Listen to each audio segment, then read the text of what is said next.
Hey friends, welcome to Halfway There. This is the show where we have honest conversations with ordinary Christians about today's Christian experience. I'm your host, Eric Nevins, and as always, you can find links that we're going to talk about here and show notes for this episode at halfwaytherepodcast.com. If you haven't left us a rating or review in iTunes or Apple Podcasts or wherever you get your podcasts, please do that. It helps us be seen by other people, and we'd appreciate it.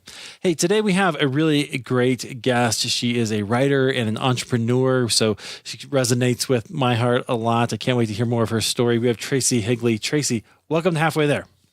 Thank you so much, Eric. I'm glad to make the acquaintance and can't wait to hear a lot more about your story. So tell us a little bit about who you are, what you're doing now. So I've got a lot of different things going on, which makes me often seem like a crazy person to most people who know me. So right. Kind of been on these dual tracks my whole life of sort of the creative side and the businessy side. So on one side of my life, I have books where I've been writing historical fiction and also nonfiction more recently for a lot of years. And then I've also been had some businesses going, kind of had that entrepreneurial thing from the early years. And so I've got actually several different companies that I run, small businesses. So doing both at the same time. And then also Impactivity, which is kind of the blend of the two in some ways, because I'm writing and speaking and teaching women about kind of living the entrepreneurial life. So that's kind of the meeting point between the two parts. Oh, yeah. Lives. Awesome. So you can take all that experience that you have and help others with it, help them kind of live into that as well. Yeah. Because there's so many, it's so easy to have the dream. It's hard to kind of step into the dream. So it's really helpful to have a guide. I know I've benefited a lot from having a coach. Yeah, that's what we're all about. And so that's been a fun sort of result of living this crazy dual track life, is to be able to bring it together in more recent years to work with other people. Yeah, fantastic. Okay. Well, let's go back into your story. I want to hear how God brought you to this point. So tell us about your story. Where did you grow up? You're in like Eastern United States. Did you grow up out there?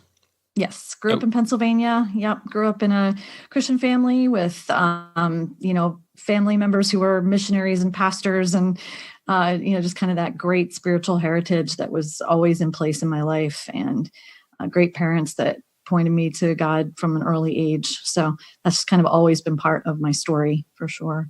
Yeah. So you have that story of growing up, going to church, kind of always having that faith and. Yep.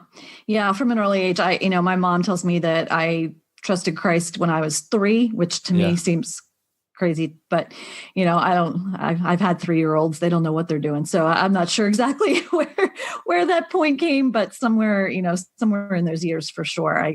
I remember, later in elementary school, really kind of grappling with what do I believe and, what is the truth, and like in 6th grade around there, really thinking those things through. So I'm not sure exactly, where that point came, but it came there somewhere. No, I think that's good because that happens to a lot of us, right? And I kind of, if I'm honest, I want my kids to have that story, right? I want them to be involved. I want them to know people, good, godly people, and to believe, and maybe never even have that.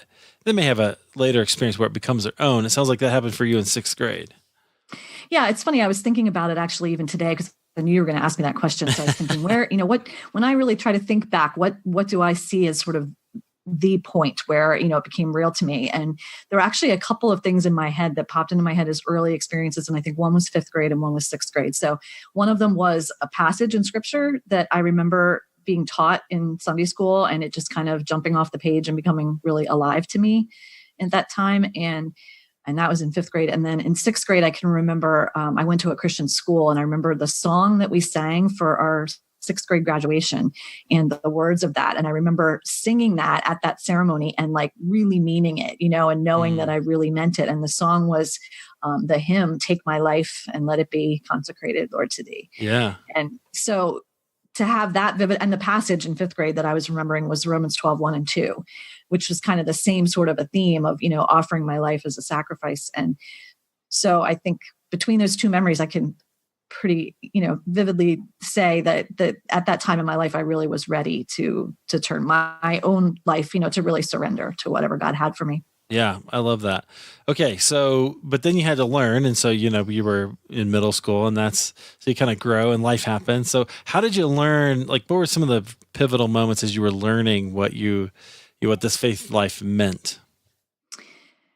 Well, I think from the time I got into late high school, I realized that I was sort of, well, I don't know if I realized it, but I became sort of a classic overachiever where I was just kind of all about doing all the time, just trying to put my Yeah, hand to everything, be involved in everything, be in charge of everything, if I have to be honest, not yeah, just doing the things, but bossing everyone around in the things.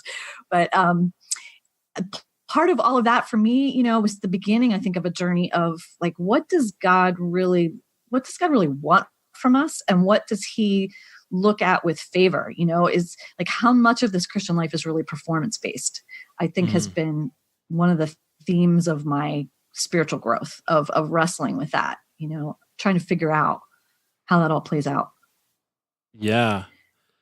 Well, tell me more about that because how that worked out in your life besides just having to run everything. Like what Yeah. was that? What was that like? Because I I think think this is actually a really important piece that a lot of people. It's a question that people ask: how much of this Christian life is really, is does God expect from us?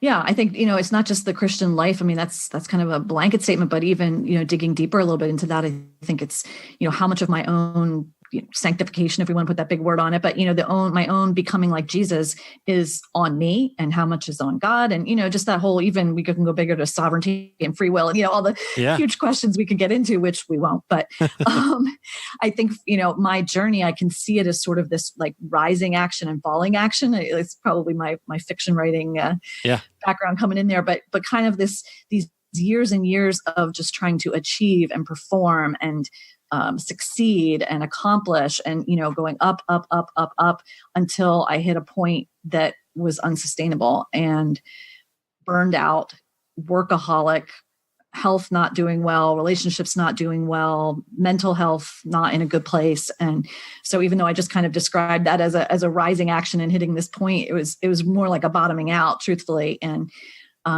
so from there, I feel like it's been this second part of this journey. hmm And I don't know how many parts there are. So I was just thinking about that as I said it, like, is it the second half or are there more than two parts? I don't know. But now I'm in a that, phase at least of just trying to recognize that God has a place for me and a purpose for me and things for me to do. And he's gifted me and skilled me to do certain things, but that his love for me is not dependent on my mhm. success or failure and that my identity is not wrapped up in that. So those are hard, those are easy things to say, but they're hard to really truly live out, to be secure, to be in a place where you really feel accepted and loved by God, regardless of what you're doing. Yeah, totally. So I want to reiterate a couple things that you just said. So one is so when I first got to Denver Seminary and had to take the spiritual formation class, which is why I came here because they have a great program at Denver Seminary. Um, we described the spiritual journey in a way that I had never thought before. So I always had thought of it as an upward trajectory, right? That I'm just going to keep getting better, better and better. My feeling about God is just going to keep going up and to the right. My connection with Him, right? And probably my holiness as well with that. But what we described it as is no, it's not like that at all. It's more like you said, peaks and valleys, and it just keeps you go up and you go down, and hopefully the general trajectory of that is up and to the right if we want to use that, but it's not necessarily. And I think that's one of the beautiful things. One of the things I want our friends here to hear is that it's okay. Like when you hit those kind of moments of being in the valley, the psalmist talks about that. Yeah, I think, yeah, the psalmist for sure. There were some verses, in one of my deeper valleys that were really so significant in the Psalms to me. But I think, not only would I say it's okay and that it's normal to hit those valleys, but I also almost feel like we will not keep going up and to the right Mm. without those valleys, that they are actually, if we're going to get all metaphorical here, they are the antidote to a plateau, Yeah, that we would go up and plateau if we didn't drop periodically and figure out how to keep climbing. totally. Yeah, absolutely. So yeah, I can definitely see those significant drops in my life, and happening on almost, I'd say maybe like a 10-year cycle. I can even see, in my life, which means I'm about due for one. So that's, Oh no. I have to think about that. Well, it didn't start here. I'm just going to put that out there. I'm going to go cry. Yeah, right. It wouldn't be the first time I've made somebody cry on this podcast. That's for sure. Okay. Well, so tell us, take us more into that kind of doing though phase for you. So I don't know if that was a 10-year period or whatever, but take us more into like what that was like, the kinds of things that you were doing and kind of how you felt about maybe yourself and God in that period. Yeah. Well, the early years of doing were all involved with, being a young mom, having kids at home. And I still had that writing streak and that entrepreneurial streak. So I was writing books on the side, cramming them in during nap time and stuff. And I was also trying to come up with some sort of business that would, give us a little extra money. My husband was a pastor at the time. Well, he might have been a teacher at the time, a Christian school teacher. And so, whichever one he was at the time, we had no money. Right. Neither one of them pay very well. I get that. Neither one. Yeah. So, I was always trying to come up with schemes and, ideas of ways to make money on the side too. So those years were just busy of raising kids and writing and trying this, that, and the other thing to make some money from home while I was home with my kids. And so, yeah, just kind of always pushing. And then things started to kind of happen where I was getting published and I had a business that started to actually work. And so then it became like this, it was almost like the treadmill sped up twice as fast, because things are now actually working and happening. And so I just started running harder and trying to get it all done. So I was building a business and I was publishing books and I had writing contracts and I had customers and I had kids and, all of that. There was, I'd say there's like one major dip in my life that actually was more about tragedy. And then there was one major dip in my life that was more about my own actions, bringing on that like burnout and just, complete bottoming out. Yeah. To learn some of those lessons. So I want to hear those stories. What were you thinking about God during the busy time? Like, how was that relationship working itself out? I think, I've always been the church person. So it wasn't ever like I was, had my back to God or my hand up to God and, in like a defiant sort of way. What my issue was, and still is, honestly, is just this feeling of like general unworthiness, general, like I'm not valuable unless I'm doing. I'm not valuable unless I'm getting stuff done. I'm serving, I'm working, I'm putting in the time, or I'm racking up the points, or I'm, whatever way I want to look at that, why would God love me just for no reason? Yeah. Just for nothing, for me, just for me. And, and I still question that, I still like, I don't question it intellectually, but experientially I question it, like every day, just feeling like, what am I doing? I had a weird thing that happened over the weekend, just a few days ago, where I had vertigo for the first time in my life, really severe. Couldn't even walk. It was very strange. And so I spent basically 2 days doing nothing. And I didn't feel sick as long as I was still and not moving. I was all right. So it was this weird feeling of like, I can't do anything, but sitting here still, I'm bored out of my mind, Yeah. And I think I said a couple of times to my husband, I just feel so worthless. I feel so useless. And he's just laughing. He's like, it's the weekend and you're sitting still and you're, questioning your whole reason for living because you can't, you can't do anything. So I think that's, it's kind of like an exaggerated picture of just how I always feel. I just always feel like God's not going to love me if I'm not getting it done, whatever it is at that moment. Yeah. So do you have any practices to like take you into rest with the Lord? Yeah. I mean, for me, reading is really big. I think, I love to read like the Psalms, but also just kind of the devotional masters and, the people who write on the disciplines of solitude and silence and meditation. I love to read what they write and then try to put it into practice and, really take that time to get still. That's really critical for me. It's kind of the opposite. And the opposite of my natural inclination, is I don't want to sit still. So to do that is to say, I used to have this phrase I would say all the time when I was trying to really, I went through a period where I was trying to really, really honor the Sabbath in the sense of like, really felt convicted, not, from like a legalistic way of this is a rule and, God's going to judge me, but just like God has rest for us, and this is how he has set it up. And I'm going to really try to step into that and push into that and give that one day. And I used to call it my day where I took my hand off the plow, because I just felt like I was always plowing. I was always pushing. And that to take my hand off the plow was like a sign of trust that God has my life in control and that I don't have to constantly be gripping, the reins of it. So I think for me to just get still and get solitude and silence is a big part of accepting that I'm okay, even when I'm not working. Yeah, that totally makes sense. Okay. Well, take us into some of those experiences that you've had. You said you had two kind of valley experiences. Take us into those and explain, kind of what happened, tell us those stories, and then what kind of your relationship with God, how that grew or was affected. So the first one was in my 20s. And actually, this is actually the first time I've ever really spoken about it publicly. I mean, I've spoken about it to people around me, and everyone in our life knows this, but I haven't ever written about it or spoken from a stage about it. But we had 2 daughters, and then we had a little boy. And the day that he was 5 months old was basically kind of every young mom's nightmare, that I went into his room and he was seemingly sleeping late. And I went in and he wasn't breathing, and picked him up, and he was blue. And so did CPR, called 911, went to the hospital, all of that. But there was nothing that they could do at that point. And so it was a SIDS death. There was no cause given. It was just, he was just gone. So it was, obviously extremely shocking to walk through that at that time.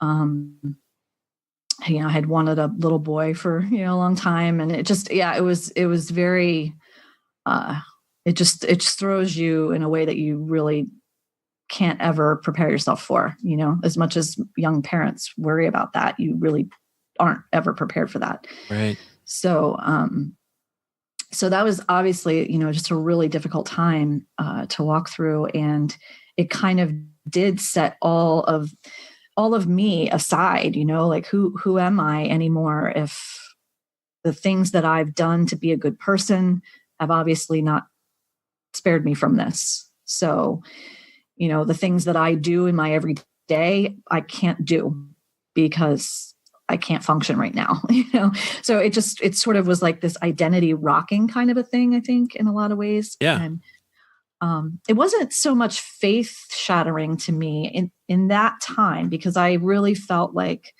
God had us, and I was really seeing him speak really clearly through a lot of different things, through people, through all kinds of things. I really felt his arms around us in that time. But I right away wanted to have another child, wanted another boy, especially. And I think that a lot of that feeling that came kind of surging in right away was all about me fixing the problem, which is, again, another kind of a thing that I sort of have some issues with. Just, always trying to control the situation. And I just felt like this would fix it if I could have another child. Although, of course, it wouldn't, because it's not the same child. But there was some sense in me, I think, that I could fix this. I could feel better. I could make myself feel better.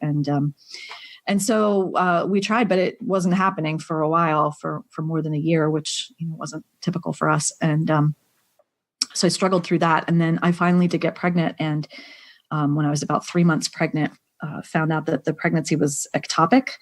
And so it was not a viable pregnancy, and I had to be rushed into surgery. And it ended up being this really weird medical situation where I almost died in surgery. And, it was just kind of all this stuff that just kept rolling in one after the other. And it was coming out of that I really bottomed out spiritually, because I just felt like, okay, God, I took the first hit, and I was a good little soldier for you. I didn't get angry. I didn't badmouth you. I tried to, be a shining light in the midst of this and point people to you and, all the things you're supposed to do. And this was just like a slap on the other side of the face, and just knocking me down. And so that, I would say, was really like spiritually the lowest point there. Was just like, is there nothing I can do to have things go my way, that kind of thing. So I think that's a question that everybody has to ask at some point. Oh yeah. Yeah. Well, first of all, thank you for sharing that story. It's painful, obviously. And, so I appreciate that. I think it's fascinating to hear how, uh, you tried to soldier on through the loss of a child, which, um, is devastating, no doubt. And then, it was the next one that you were like, wait a minute, what, Yeah. that's when the questions came up. You're like, hey, I'll do the things that I'm supposed to do, but I'm going to need you to hold up your bargain. So, but Yeah. what were the questions you mentioned a few of them, but what were the questions that you were having for God? And then how, like, what were you feeling? Were you finding answers? Were you hearing like nothing? What was that? What was that like? I think, I never questioned God's existence. I never questioned, I don't even think I questioned his right to act according to his own Hmm. sovereign will. I think what I questioned was like if he really cared, about Yeah. me and my feelings. And so there was a certain amount of like coldness, I think, that crept into my life at that time. A certain amount of like, well, okay, God, you're God and you're going to do your thing, but I don't have to like it and I don't have to like you for it. It was just Yeah. so, it was, which kind of is all true, like he is God and he's going to do his thing and I don't have to like it. Yeah. So there wasn't really any untruth in that, but there was a coldness in it for me. Um, and it took some time, I can remember one particular Sunday morning where somebody sang a song that kind of broke through some of that for me. And I had kind of a cathartic sort of release at that time, but I think it took time to come back around to being able to say those same truths, but in a different spirit, to say, you know what, he is God and I am not. And I'm going to submit myself to that and still feel joy in the midst of it and still trust his heart, even if I don't really understand Yeah. what he's doing. And then, the blessing of this doesn't always happen, but the blessing that comes after that, or that has come after that with perspective, is to be able to see the things that have come out of that have been different, for us than what would have been Yeah. because of that experience. How are you different because of that experience? I think it's radically changed our parenting, which has just been an interesting thing that we've kind of noticed in only the past few years as our kids have gone from like late teens into early adulthood, early 20s. And we've looked around at our peers and seen other parents and just kind of what they're struggling with their kids in that same age range. And one of the things I think that it really changed for us is that we were not nearly as controlling as some of the other parents in our sphere. I think a lot, even maybe, I don't know if I want to say especially Christian parents, but maybe especially Christian parents just have this kind of like, I want my kid to do everything right. I want them to follow Jesus. I want them to, make all the right choices. I don't want them to have any of the mistakes I made as a youth. I want to make sure Right. that everything gets done right. So I'm going to have them here at church and I'm going to make sure they're doing this and I'm going to make sure they're doing that. And we're going to construct the perfect, everything around them to guarantee that this kid is going to turn out right. And of course, I'm kind of stating all that in extreme words. So it's obvious that when we get that crazy about it, there is no guarantee and things don't always turn out like we want with our kids.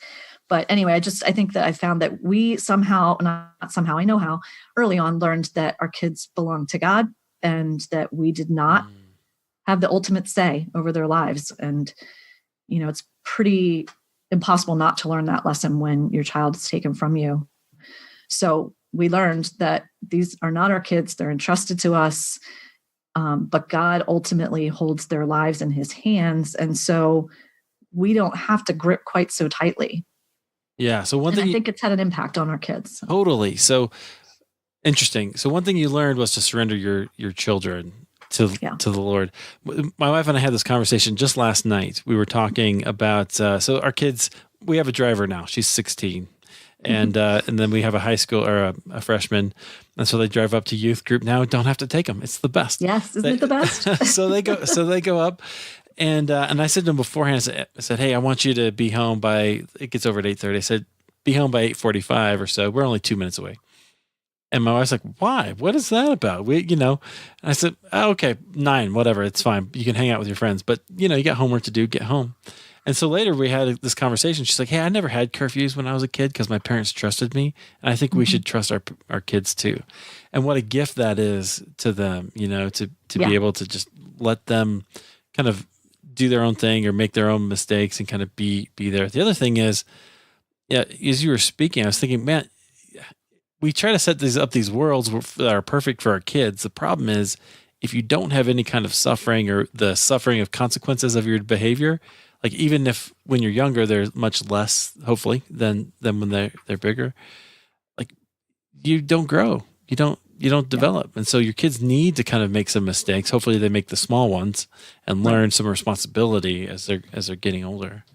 And it's lovely when they make those mistakes at 13 and 14 when they're still in your house and you still have room to speak into that and you have room to be able to be there when they're living through the consequences and all of that. But when we don't let them make any mistakes until they're out of the house, we're not there then. We don't have any voice. Yeah. And they have way more freedom to make, huge mistakes that involve, much bigger life altering kinds of decisions than just, things that would happen at 13 or whatever. So, right. Yeah. So I do think that's, it's kind of weird. It's a little bit of a big abstract thing to like look at my adult children and see how they were affected by their brother's death, years ago. But I definitely can trace kind of a line through that as one of the things that's come out of it. Oh, that's interesting. Okay. Well, thanks for sharing that again. I just think that's, it's very vulnerable. And so I appreciate that. No problem.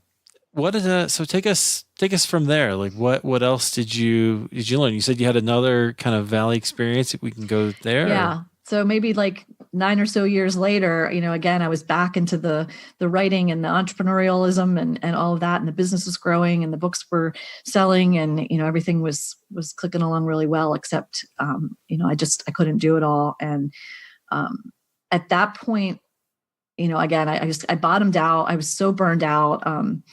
We had one Christmas where, I have always loved Christmas and I love all the traditions of it. And, I just always wanted to do everything perfectly and do it, give my kids the perfect Christmas experience. And this Christmas, I just basically could not keep up with everything that was going on. And I just kind of lost it. I lost it on Christmas Eve. It was bad. It was seriously bad.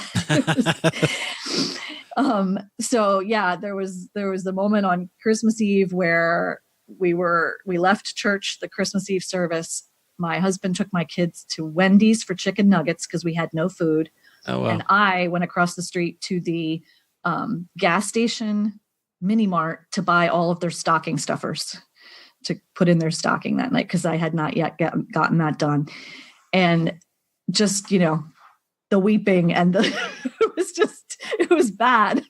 I'm sure the guy in the gas station probably thought, I was a poor alone person on Christmas buying all kinds of, nuts and chips. But anyway, yeah, it was just this big glaring, failure. Like you are not doing it. You are not what you're supposed to be. You are not keeping up. And so I just felt like I had to just run away. That's what I wanted to do. I wanted to run away. I wanted to leave. And I didn't even know what that meant, honestly, at the time. It wasn't like I wanted to leave my marriage or abandon my kids, but I just wanted to escape. And I just wanted to be gone, just out of it. I couldn't do it anymore. I just couldn't. So I tried to kind of push forward for a few weeks and it wasn't happening. And so by like mid-January, my husband gave me his blessing to just take off and go on a trip by myself. So I went away for almost a week and just really pulled away from everything and tried to stay away from media and everything. And I just took some books with me. And that was where I felt like I really, truly met God in terms of like, what's going on here in my heart. This is not a time management problem. This is not a scheduling problem. This is not just, I've overcommitted and I need to cut a few things out or, like something is really wrong here that I am in this emotional state that I'm in, where I'm contemplating just running away from my whole life, Yeah. And what I felt like God really started speaking to me about in that time was how much of my identity I had begun to tie up in what I did rather than who he said I was, and who he made me to be even. But my achievements and accomplishments and successes and the to-do lists and the tasks done had become everything to me. And I was actually reading books on addiction at that time when I went on that trip, because I was starting to really recognize that getting things done had become an addiction for me, and that I never felt like I got enough. The high was never enough. There was always more I had to work on and more I had to get done, more I had to cross off. And it, like any addiction, it was damaging my relationships, my health, my sanity, my quality of life. Was sort of spiraling, just because I had become so addicted to getting things done, more done, more done, more done. So it was really kind of a radical week for me spiritually, in terms of things just sort of getting like ripped away, but then other things getting poured in, just like reassurance and, trying to kind of uncover where some of that had come from. How did I get to that point? Things through childhood and early adulthood, what messages had come to me that had kind of put that in my head, that God wasn't going to love me if I didn't do enough, serve enough, accomplish enough. Yeah. So I would say, that was about 10 years ago. And I would say that these last 10 years have been about trying to live out what I know to be true, Yeah. So until that point, I was sort of deceived. And now I feel like I understand better, but I'm still just trying to live it out. Yeah. That's so interesting. You were in, so this is fascinating. There's a book, and I talk about it all the time. It's called The Critical Journey. I don't know if you've read it, but no. It's about the stages of spiritual development. And one of them is doing. It's a series, it's doing stuff. And that's, so, usually these are the people who are at church every, they're involved, right? They're the church when it's open or whatever. And, and that's good. It's a good thing. But if it becomes your identity, maybe it's not a good thing, right? There's at some point you grow through that and you start to discover yourself. So I'm curious about, so you discovered, okay, God doesn't just love me for what I do.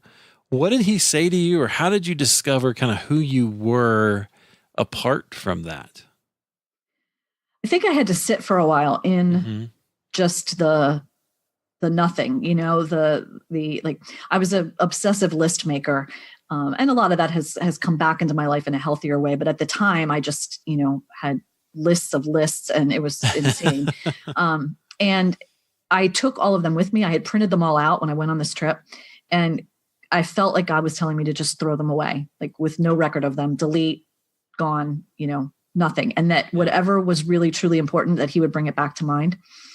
And so I did that in sort of this act of obedience. And I remember thinking that it was going to be so hard, and I was going to just be suffering, and trying to like just be strong through this experience of like cutting things out of my life. And it really wasn't. It really was lovely. It was a time of real just rest, I think, and me just really being able to accept that God loved me, that I didn't need to perform or achieve.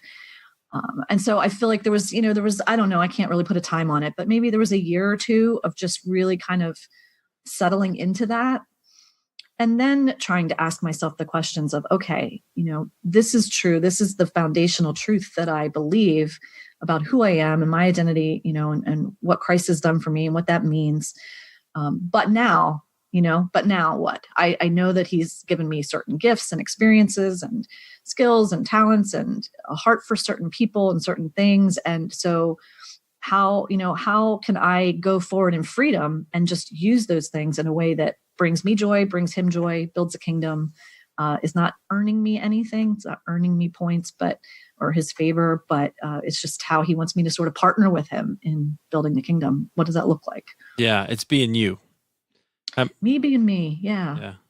I think that's so fascinating. I always say I get annoyed at some of our Christian language about being Christ, being like Christ. I don't want to be Christ. I want to be me in Christ. That's who God's made me to be. That's what I hear you saying. Yeah. And it's one of the things, like I was saying about, just wanting to work with other people kind of along these lines of like how to live this sort of busy, productive entrepreneurial life, but also in terms of, how does that fit into my faith? And so that is one of the things that I just feel really passionate about helping people, women especially, because I think we struggle with this, honestly, of just being able to see myself as a whole person and see all the different things that I am and see all the different things I've been given and the heart that I have and all of that. And like, how does all of that fit in to what I'm called to do in my life? How do I bring all of that into it and not say, oh, well, these are the things I love, but obviously they must not be spiritual or they must not be part of my Christian life because, that would be too much fun. So let's just put that over here on a shelf. That's like my playtime. That's my hobby. That's my whatever, like, no, God gives you all of those things. Like none of that is outside of God. All of that is, part of who he made you. So why would he give you these skills or enjoyments or, whatever you want to call all those things? Why would he give them to you and then say, but don't use them too much. Don't, Right. don't actually make them part of your life. That's just for when you have a few extra minutes to spare, when you're not doing the thing you're supposed to be doing. I just don't believe that. No. I think he gives it all to us to use. Man, I don't either. I love that. I think as we discover ourselves, we become who God wants us to be. And that's the place. And so we can shed all the other expectations. It's interesting, so what you said about, women especially get these messages, right? You have to be enough in all these different arenas. If you have a job, your job, if you have a family, your family, and then there's no time for you. I know my wife struggles with that all the time. She feels like she's got to maintain our relationship, which, there's that, but there's me, there's the kids, there's work, there's all those things. So it's all this kind of juggling that she feels. Juggling and fragmented is a word I like to use, where, because for me, at least, I kind of think the whole multitasking juggling thing is kind of a myth. And, really we're doing a little bit of this, then we stop that and we do a little bit of this and then we stop that and we do, and life feels very fragmented. And some of that is learning, techniques to be able to focus and to be able to give the time to things that you need to. Some of it is about managing your energy, quite honestly, because sometimes there is more time at the end of the day for more, but there's no more energy for more. And so sometimes it just takes some real intentionality about managing your energy to be able to use the time that you can find in the best possible way to put towards things. Sometimes it takes hard decisions about our lifestyle, even our money, our purchases, whatever, to say, okay, I've got these things I feel like God's wanting me to do or pursue or is, calling me or gifting me to do, but I can't because I'm too busy earning this paycheck or doing this other thing that I'm committed to or whatever. So is it possible that God's asking us to shut some of that down, to make room for what he really wants us to be doing? It's hard to say. Everybody's different, but we are really fragmented. And I think it does take some intentionality to figure out, am I really doing what I'm supposed to be doing? I wrote this book, Impactivity, and the subtitle is, what if I'm working hard on all the wrong things? Oh, wow. Yeah. And I feel like that's a question we don't want to ask ourselves. Like we do, but we don't. It's a hard question. It's a hard question to ask. Well, okay. So the working hard is a given. We know we're working hard, but right. Well, take us into that then. Take us like, what are the right questions? I think that's one right question. What if I'm working hard on all the wrong things? But the second, then we start to follow up with other questions. And like in Impactivity, we have these 6 elements that we talk about. And the first one is dream. So it's really just saying, okay, like what is my dream and how do I reconcile that with what I believe to be quote unquote God's will for my life? The way that we think of it in Christian circles, like, well, there's, this thing you're supposed to be doing. And then I have this dream. Well, is it possible that they could be one and the same? Right. Like, what does that look like? Let's just step into that and start asking questions about that to start with. Right. What if the dream is there because God put it there? Exactly. Not because it's just you. Yeah. Yeah. And not just the dream, but all the things we talked about, the skills, the gifts, the experiences, the heart that you have, the things that have come into your life that have pushed you in certain directions, the nature, the nurture, all of it. What if all of it is all melded together in this thing that is really at its core who you're supposed to be, but you're just kind of shoving parts of it aside. So the very first question is, do I have a dream? And what is it? And how do I bring that dream to the feet of Jesus and say, what do I do with this? How do I look at this? Am I supposed to be? Am I allowed to? Where do I go with this? I think that's the first question. The second question is the second element that we talk about in Impactivity, and that's unshackle, which is, okay, how the heck am I going to do that?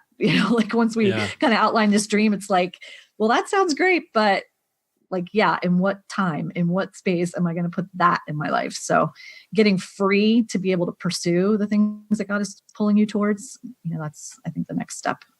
Yeah. Letting go of some of the expectations that you have of yourself that maybe aren't part of the dream. And sometimes expectations other people have of you. Yeah. Letting go of that too. The commitments you've made, the things you've said yes to that you never should have said yes to. Yeah. The things you've bought that you never should have bought. I mean, it can go deep, it can be scary. Yeah, absolutely. Wow.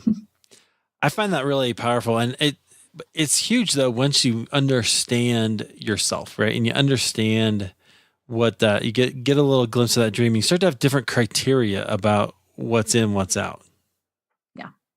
Yeah. We have an exercise that we do that involves like these 3 circles, like a Venn diagram, where they overlap and there's what's in the intersection of the 3 circles. And like to step women through this and we put different things in these 3 circles. And then you start to see what's in the intersection of those 3. And there's a lot of things in our life that are only in 1 circle or in 2 circles. And, we need to kind of hone in and figure out like, there's lots of things I like. There's lots of things I could do. There's lots of things I enjoy.